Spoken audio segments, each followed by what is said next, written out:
So, when did counseling stop being about problem solving? Well, not anymore. Introducing solution-focused counseling with the unlicensed counselor. And now, here's your host, Steve Moak. Well, hello, and it is a beautiful day and sunny Scottsdale, Arizona, as usual. My name is Steve Moak, and this is the Unlicensed Counselor.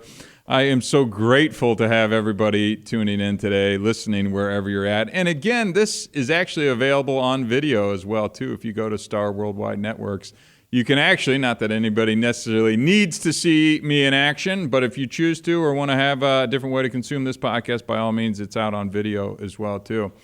What an interesting day I have already had. I'm just going to start teasing. I am working on a project that is all around drug prevention. I've actually co-founded a nonprofit with a group of individuals here in the Valley who are building out a nationwide drug prevention campaign. We're very excited to be able to kind of come out of stealth mode here in the near future. And actually today, the topic I want to talk about is prevention. We just did a big video shoot this morning as we're kind of gearing up for this campaign. I'm going to do some press, media, and PR. But, you know, while prevention is top of mind, I think it's a worthwhile topic to bring to the Unlicensed Counselor podcast as well, too. So some really interesting stuff. And as always, going to take a question that we got submitted to us as well, too. But before we do that, I want to always give a big shout out and thank you to our sponsors. First and foremost, our friends at ShareTech. You know, ShareTech is the most comprehensive drug test available on the market. It is a confirmation screen. That means it is done by a lab, and they detect over 100 substances.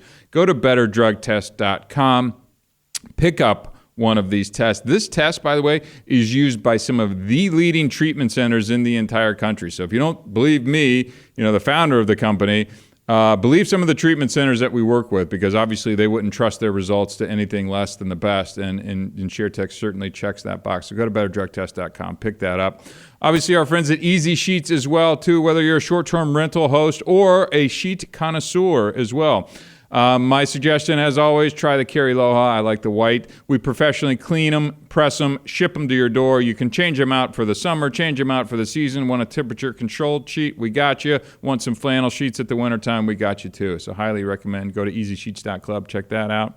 And then again, go to the Unlicensed Counselor as well, too, .com. You can always submit questions there, which some people do. Most people follow us on Twitter. Instagram is primarily where we're doing a lot of this, and even Facebook as well, too. We're building up a nice little following is there. But if you want to book time with me, the Unlicensed Counselor, I'm happy to share in a little more detail and listen to kind of what's going on in your life and see if I can provide some feedback and solution-focused counseling. I was at my therapist this week, so, you know, trust me, when I tell you, I practice what I preach, and, you know, therapy is an important part of, I think, overall well-being and health. And, you know, if you like what you hear and want to dig a little bit deeper, by all means, spend some time with me. But let's dig into prevention a little bit today. You know, I talk a lot about addiction, and the couple things on this. First, let me set the table.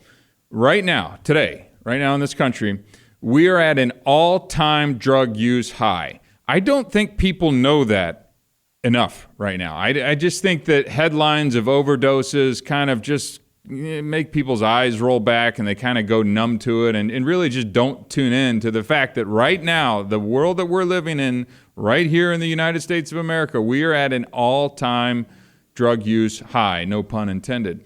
The last time we were close to this mark was 1979. Right? So, Steve, what changed? Why are we using more drugs now? Well, the thing that works is prevention, right? There were concerted efforts, well-funded campaigns that were backed by Hollywood, government agencies, the private sector.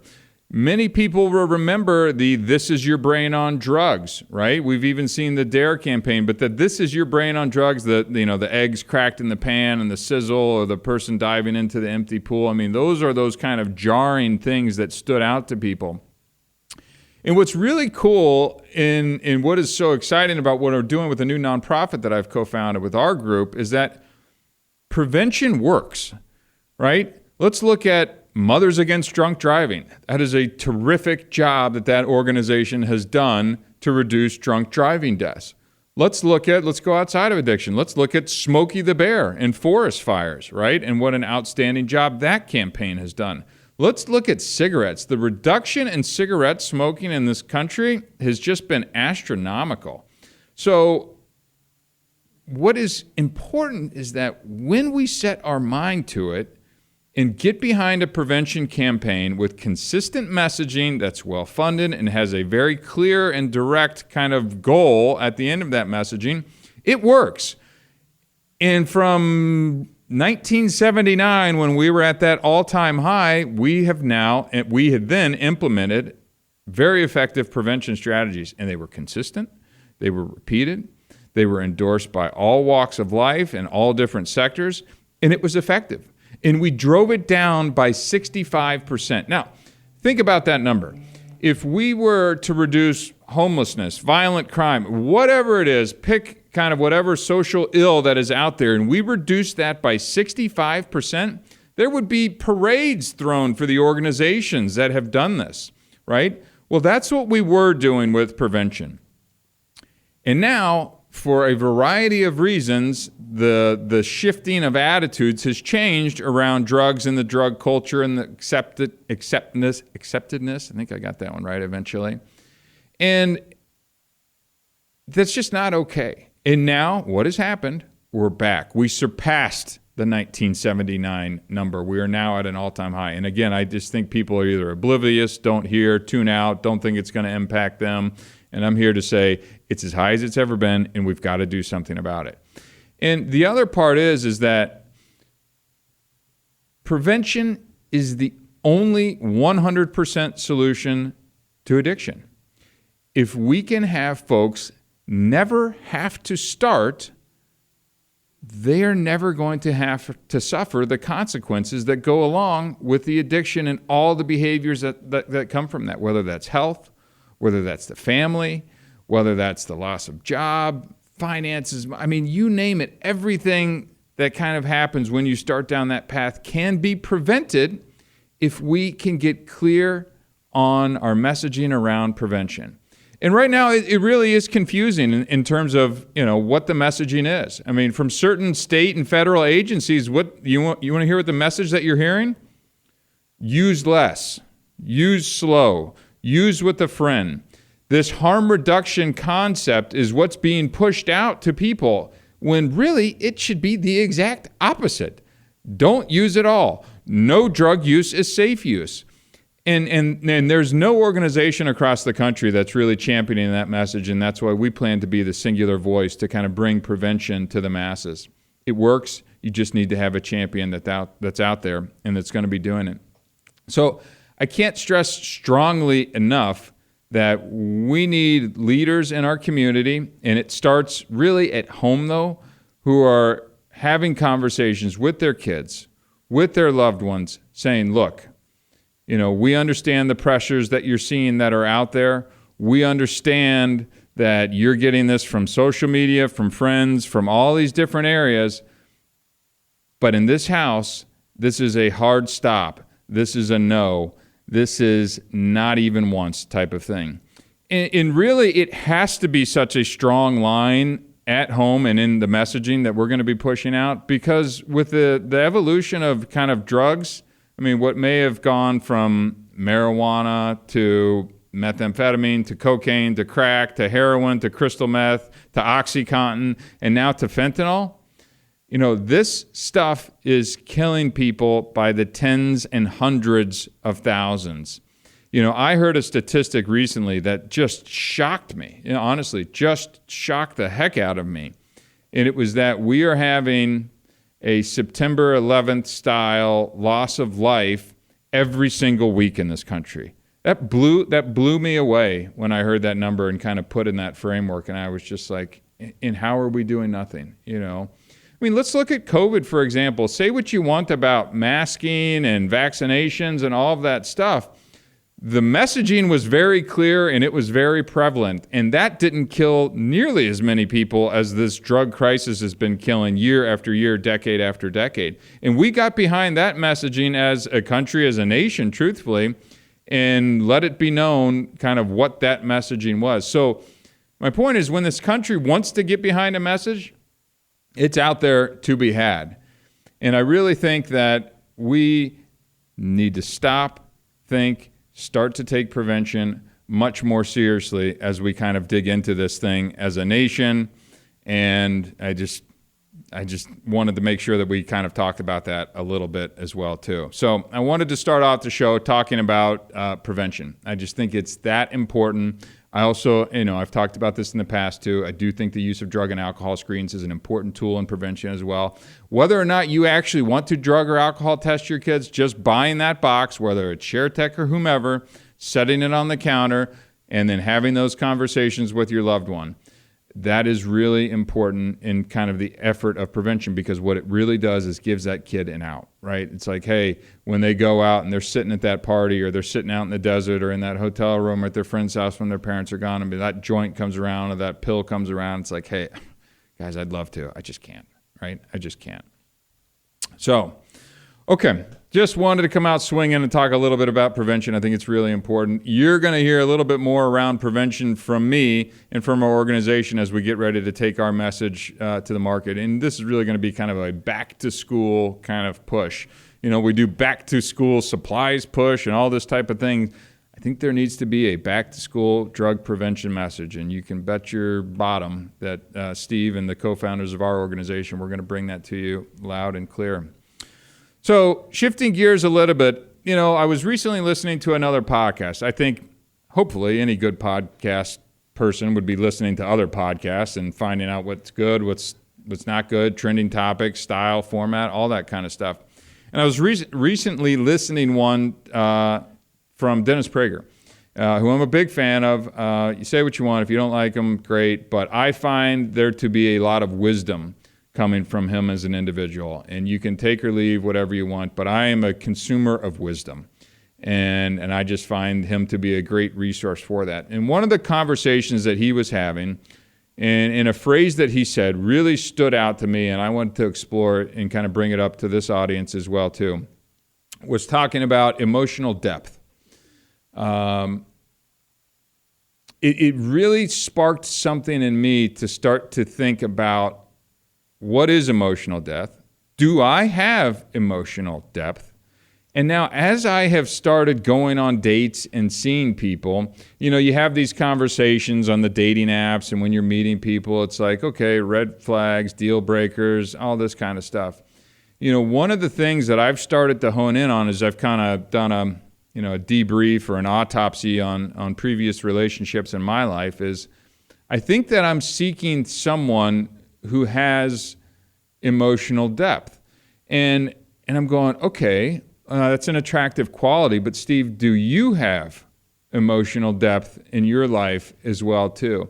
And I think the answer is that I previously had not, but have now started to seek it more and are kind of peeling that back within my own life and kind of making sure that I have that before I kind of just say, yes, this is something that I want in a partner. This is something that I want in a relationship. This is something that's important to me.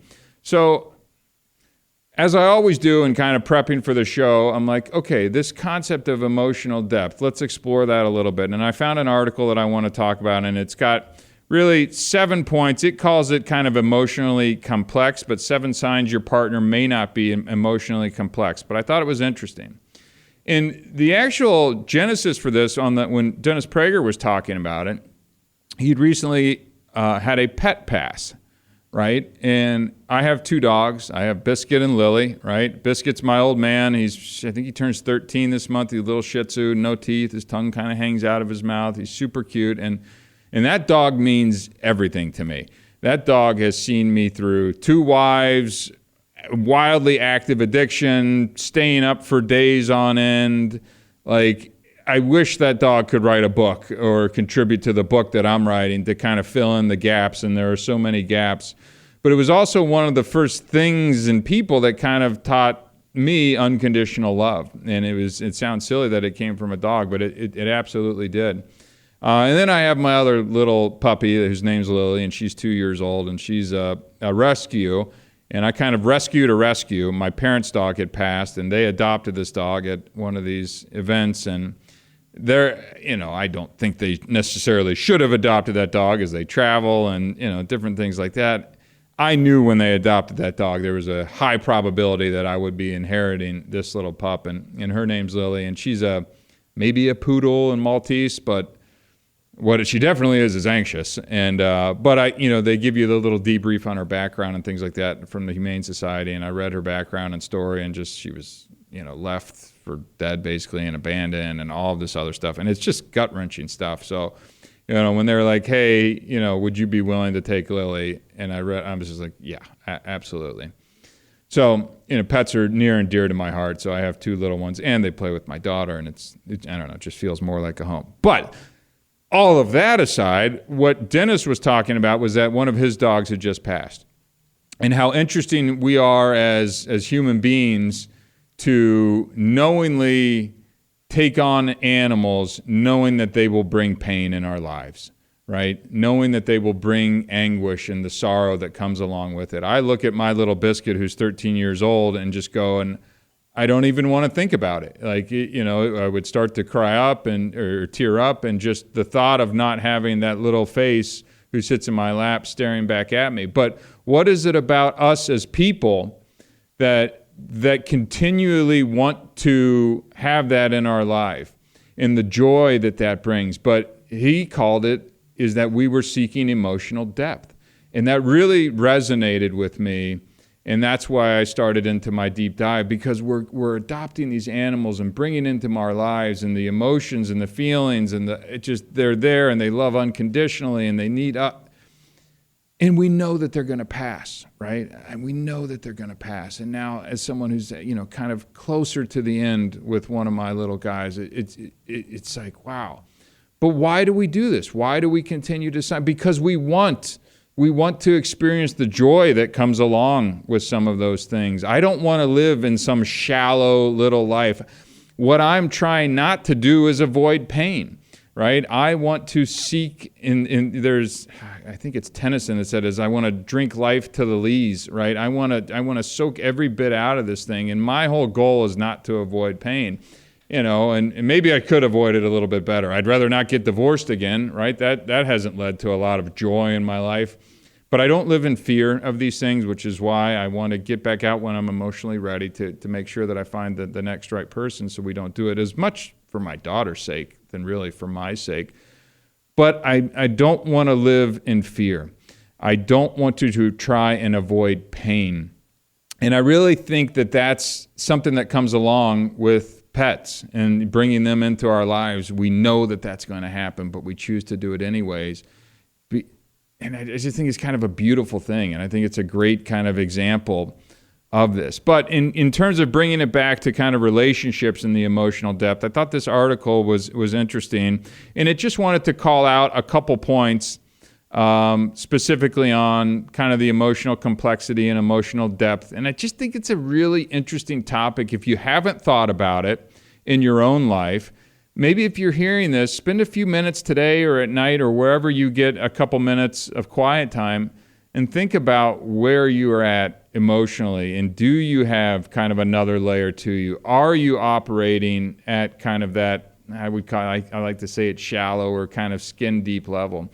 As I was sitting in my therapist's office this week discussing things, because I have stuff I need to process as well too. I'm like, before I even walked in the door, I'm like, okay, let's make sure that we're not just talking about things I like and don't like. It's like, this is time to dig, right? This is time to dig in a little bit deeper. It's fine to kind of hit the surface level stuff, but let's look at the feelings underneath whatever that is. What's causing that feeling of anger or frustration or ego or disappointment? Let's dig into that. Let's go one step below of just that I feel bad or I feel sad, and find out what's really getting at in kind of creating those emotions or stirring them up for you. So again, title of the article is 7 Signs Your Partner May Not Be Emotionally Complex. And the first point that they talk about is they have a hard time expressing mixed emotions. And I thought the most important sentence out of this article is the ability to hold complex mixed emotions is vital to healthy psychological development. And again, that one struck me as well too, because I'm like, when I get into an emotional situation, I can get into anger very quickly. That's kind of been a hallmark of, when I was in active addiction, something that I continue to work on. Post all of this, getting sober, and again, we're going on 9 years removed from that, and I still talk about it to my therapist to this day and make sure that we understand it. But that's a singular emotion. So being able to hold these complex mixed emotions in my mind and be able to balance those, I thought it was really well said. So they have a hard time expressing mixed emotions. I just thought that was really an interesting thing. And if you're not emotionally complex, that they may not be able to hold more than one good or bad emotion at a time. You really should be able to hold both of those if we're going for that kind of emotional depth and that emotional complexity that I think is important, that I think a lot of us would like to have. And many of us maybe think that we do already have that. But I would challenge you as you listen to that and kind of hear some of these things to digest it and take a good hard look and see if you think that that's actually what you're able to do. Number 2 is they avoid intimate conversations, right? This is a really interesting one for me. Like, as I start dating and starting to meet folks and having conversations, it's like, okay, what type of conversations, and I'm not saying intimate has to happen on the first date, but can they keep a good conversation? Is it just so shallow? Or can we dig a little bit deeper? Are they willing or vulnerable to have the ability to talk about things maybe a touch deeper? And what I'm also doing this time around, as it kind of pertains to dating, is saying exactly what I'm looking for in the relationship, or how I am as well too. I think in the past, and I don't think I'm alone in this, like we may say things that paint us in a better light. Right. And I understand there's a fine line of that. You want to make sure that you're not scaring someone off originally or going too deep into a topic right out of the gate. But I do think making sure that it kind of comes through that you're looking for a deeper connection and you are a deeper thinker when it comes to these things. But I really find it important to be able to have these intimate conversations, because it's going to tell you if they're kind of emotionally available or unavailable.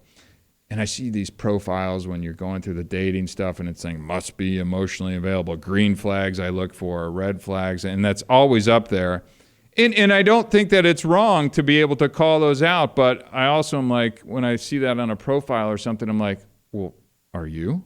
Right? Like, I know what I'm bringing to the table. I know the work that I'm doing with my therapist and constantly reassessing, reading books, reading articles, kind of listening to podcasts, trying to better myself, trying to think differently, look at things from a different angle. And I'm like, are you? So I don't know. I think the intimate conversations things, and look, if you're in a long-term relationship, married, partner, whatever it is, I do think it's important to have those things. And maybe you had them at a certain point in your relation. Maybe it's time to see if you're still having them. See if you're still digging into them, right? Seeing if you're still on the same page of things. This world has changed, and I mean, it's different. So making sure that you're having those conversations to make sure and sync on the important stuff, right? You may not be able to agree where you want to go on to dinner, but let's see if we're having those intimate conversations on the important stuff as well, too. Number 3 on the list, they have a hard time admitting fault, right? In terms of emotional depth, emotional complexity within a relationship, I think it's really important that everybody is able to identify their fault in these things.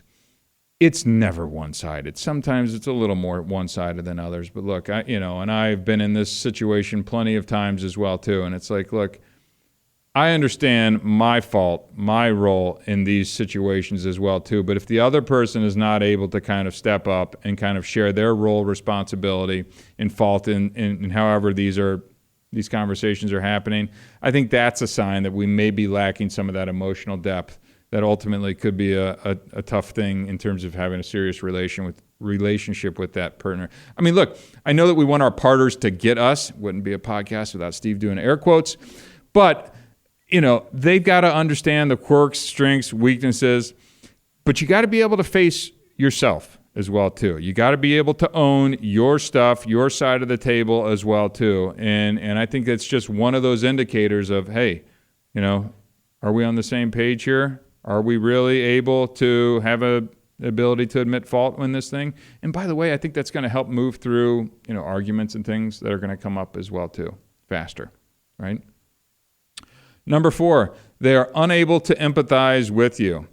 If your partner's unable to relate to your feelings, there's a high chance that that's not going to work and that they are emotionally unavailable, right? And I think that I'm not saying you have to rush to get to all of these things, but I would certainly, as you're hearing this, take a look. Start to go through kind of a list or create a list in your head.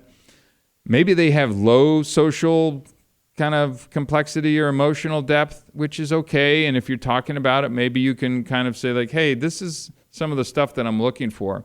I am a big believer, as I've matured over the years, of just as you get into situations, arguments, whatever it is, of just making sure that you're saying what it is that you actually want, right?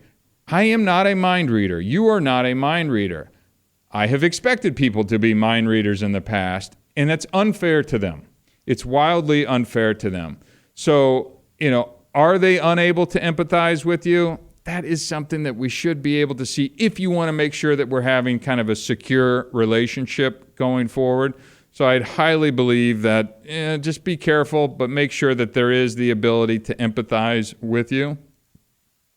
Number 5, they cut people off without working on the relationships, right? I'm sure we've all probably dated this person before. Hopefully didn't marry them. Maybe some of us have. I won't throw any stones around this room for sure. I see you laughing over there, Robin. But look, relationships are work. We all know that. If somebody's out there and they're not willing to put in the work, it could be a blessing in disguise, truthfully, right? So if you're able and you're seeing that they're just cutting it off, emotionally unavailable, not empathizing, now we're kind of checking the list, right? And hopefully that can make your decision a little bit easier.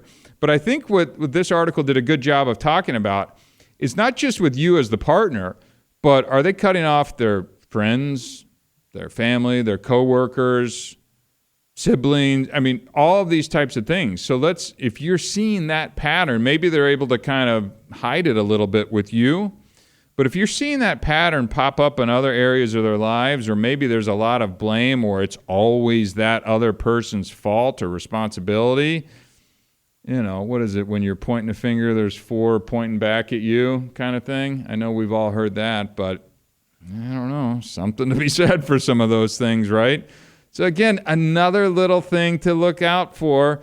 If your partner's doing this to their life and they're not kind of willing to talk about it, work it out, may want to consider how you want to proceed with that relationship, right?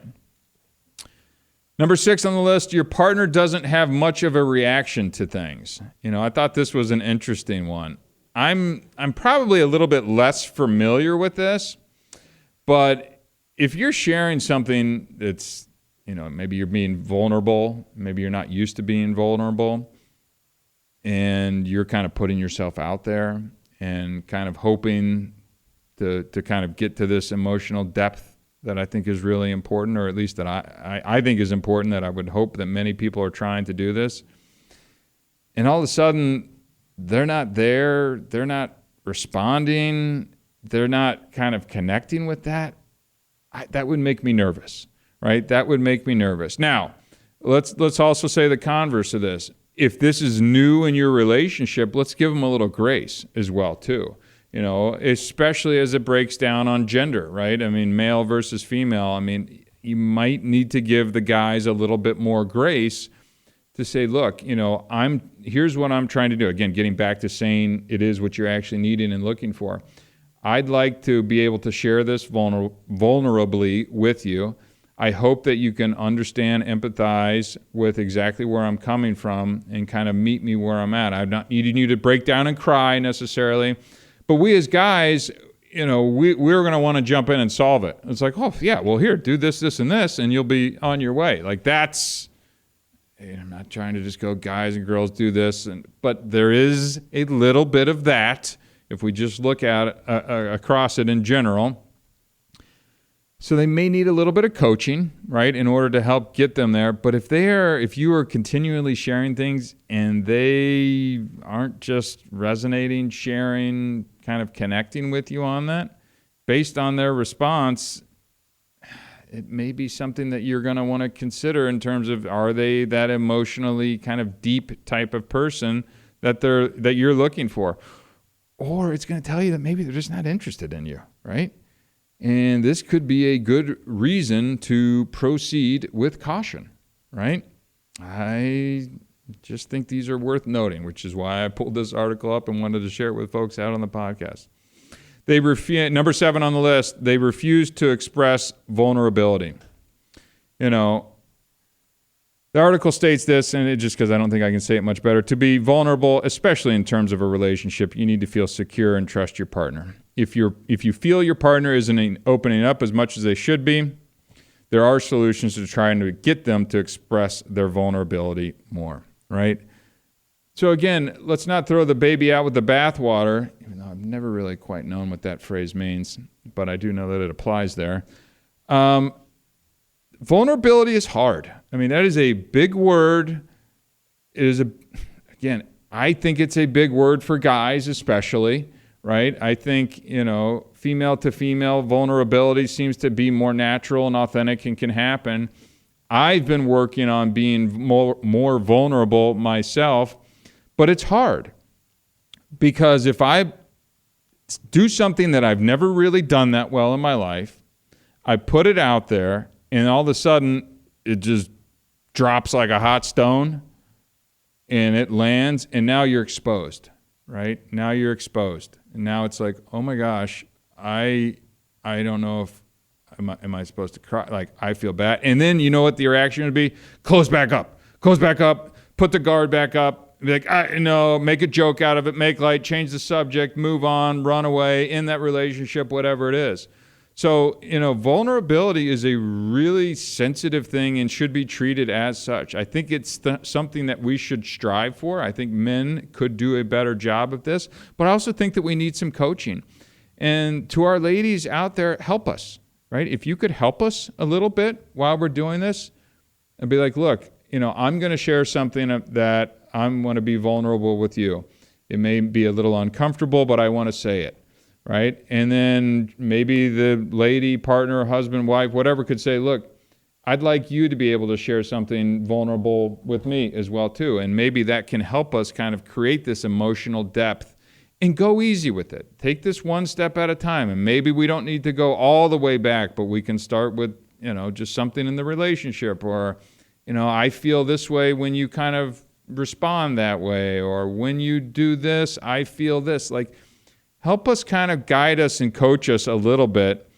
But if we can both get to being a little bit more vulnerable, if we can have our lady friends maybe helping coach us around exactly what we need as men to be a little bit more vulnerable, I think that we can make some significant progress in kind of relationships and kind of breaking out of some of these old patterns. And I'd really love to see strong relationships with emotional depth, if that's what you're going for. I just think for long-term healthy success, I wish I had looked for some of these things. I wish I dug a little bit deeper into my own life to kind of see what I was capable of from an emotional depth standpoint. And that's really what I'm doing now to hopefully set my future self up for success when it comes to relationships as well, too. So, of course, run out of time. Well, I had a question that I wanted to be able to talk about today, but I don't want to run too long. Look, I know we covered a little bit of ground today. Prevention. Understand that you're going to hear a little bit more coming from the unlicensed counselor on prevention. I just think it's that important. This country's at an all-time high for drug use, and I don't think people know that enough. And then start thinking about your own emotional depth. Thinking about what you want, what you would like to have. Think about how you can incorporate that into your relationship right now, or maybe a potential relationship in the future as well, too. Maybe it's something you're interested in, maybe you're not. It really struck me as something that I'd like to strive for, and I think could set myself up for future success. So, really appreciate the time today. Like always, follow, subscribe, like, review. You can find us all over the social channels. My name is Steve Moak. I am the Unlicensed Counselor. Until next time, thank you very much.